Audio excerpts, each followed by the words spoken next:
And the rand losing over 1% in morning trade amid a stronger US dollar and local market jitters prompted by a likelihood of a coalition government. Now, the weakness in the local currency has also been attributed to a sell-off on the Johannesburg Stock Exchange.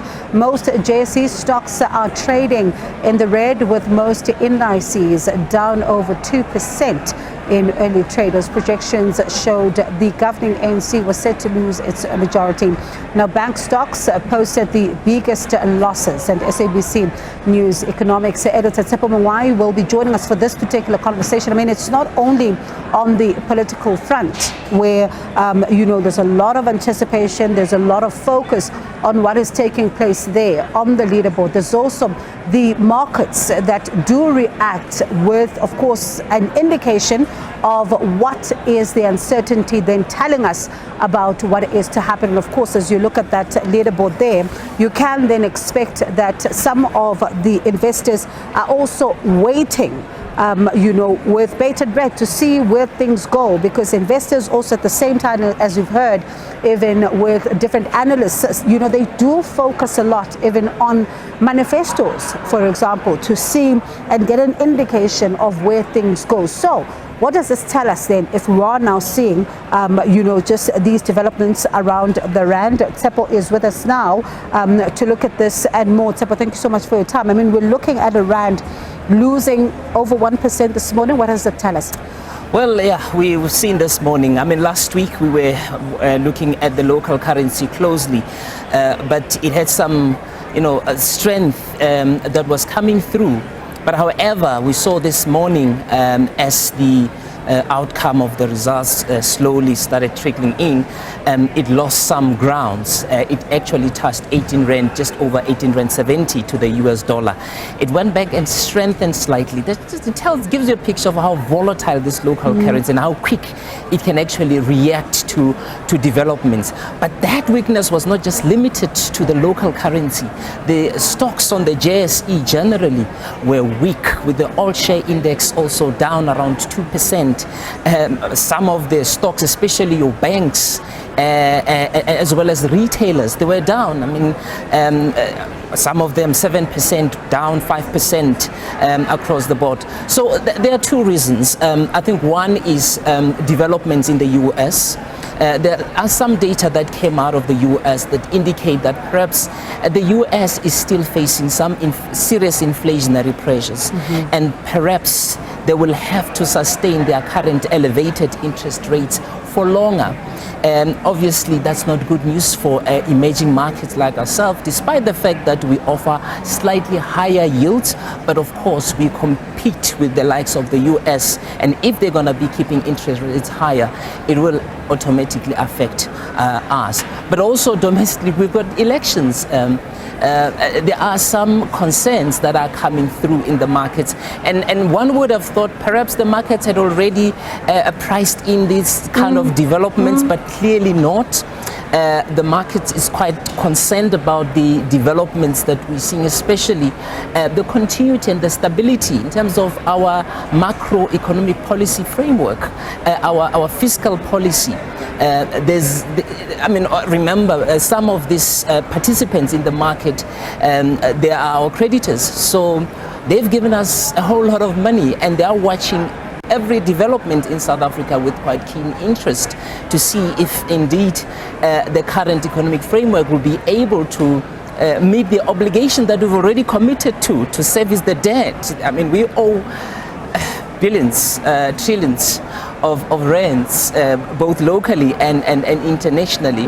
So there's a lot of interest from that perspective. We've also seen the bond market locally, the yields have gone up because the market is telling us, South Africa, it looks like you're becoming a risky place. So if you are becoming a risky place, obviously the market will say we need a premium in terms of interest rates in order to do business with you. So we've seen the bond yields up slightly. I'm going to get to the issue of the debt in just a moment, but as we have this rand graphic on screen, I'd like for us to, viewers watching tonight, and they say, given the uncertainty and how quickly things change when it comes to currencies, then how seriously do I take as a viewer, what I'm seeing when it comes to the rand? Because if in the morning it loses over 1%, but it quickly gains again, do I need to worry about it or do I not? Let's talk to a viewer who is watching these developments. No, absolutely. I think if it becomes weaker, and I suppose the traders will talk about the psychological level, 20 rand to the US dollar, of course, it's quite a key level if we get there. And obviously we're not there yet.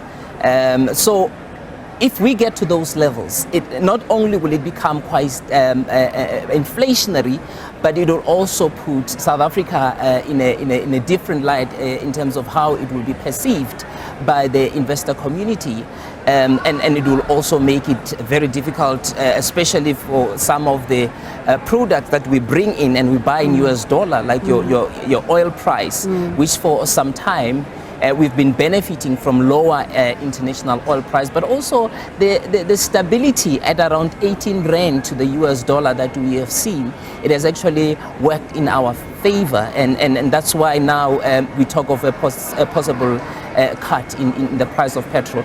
But I think for now, the market is trying to put up various scenarios in terms of what could be the outcome, and it's not quite certain. But we can see some weakness coming through that is quite unusual, given the losses that we have seen in the financial sector and as well as in the retail sector. And I'd like to go back to an earlier point you made, because it was going to be a follow-up question of mine to say that, but if this has been the climate for quite some time now, and you also had political parties campaigning, you had different results of polling as well that were also available in the public domain, one would have expected, as you say, that the market really factors these particular scenarios in so that it doesn't find itself with uncertainty right now. I think it's the uncertainty of the outcome of the markets that perhaps the market is struggling to put either a cost or what could actually happen that is nerving some of the participants. Remember, these are people who most of them are not here in South Africa. They are all over the world. They're getting a whole lot of information about South Africa from various sources. And obviously, people will react differently. Yeah. Some will be a little bit more brave and apply the wait and see. Others will pull out immediately. So it is all these dynamics of different participants who, by the way, prefer South Africa because of its easiness of going in and coming out, especially in the equity market, and the fact that with the movements that we see in the local currency, people can make a bit of money. And Tshepo, I suppose another point of uncertainty is the big question.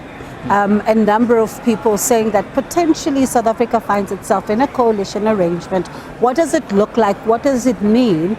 And looking at what we've seen in the past, you and I have spoken about this at length, about what we've seen in various councils unfold, that not only has an impact, especially when it comes to uncertainty for the voters, but it also, those who are watching, the business community, as you say, the investors are also watching what has been taking place in councils and are probably wondering what happens if that is the same. Absolutely. I mean, all the investor community wants to know is what's next.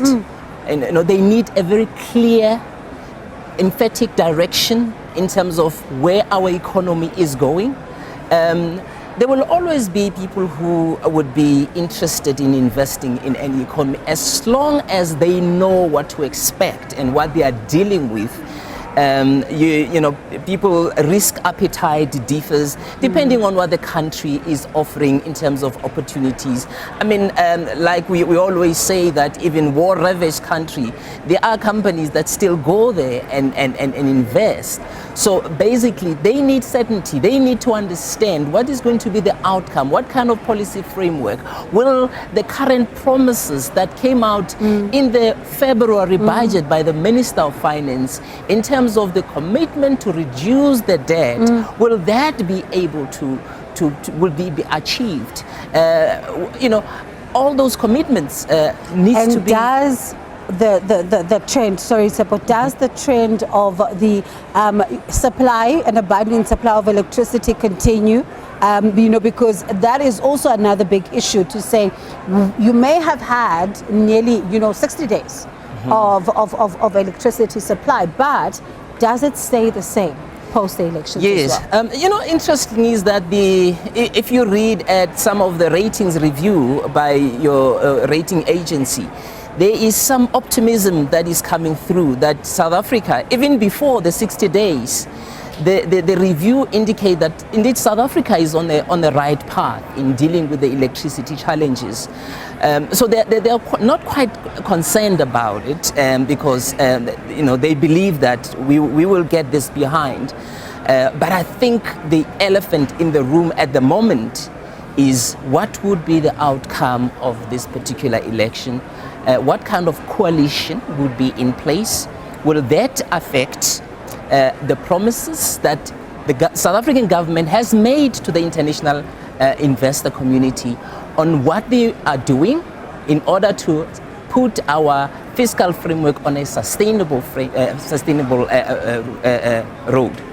And of course, Tshepo, all of this is happening against the backdrop, as you say, of a lot of uncertainty. Some companies also making moves, as well. And investors are also watching what becomes of some of the mergers, what becomes of the election, what happens then in the lead up to everything else. So in your view then, very briefly, what does it take for what happens now? Because we don't have an outcome, but to provide that kind of certainty so that we do not find ourselves having to try and claw back on the other side of the outcome? I think it will be quite difficult until we have a government that is in place. We're in limbo. A government that's in place, or perhaps the current government that is in place, it's able to bring that certainty. If they are able to, certainly if they've put various scenarios in place in terms of what could happen, they could say, should this happen, we can assure you that we will be able to sustain the current fiscal framework. But then, it's quite, uncertain at the moment, and I don't see them doing that at the moment. And hopefully we speak again, Tshepo, and see exactly how everything is going, especially around the debt. But thank you so much for coming through. That is SABC News Economics Editor, Tshepo Mongoai.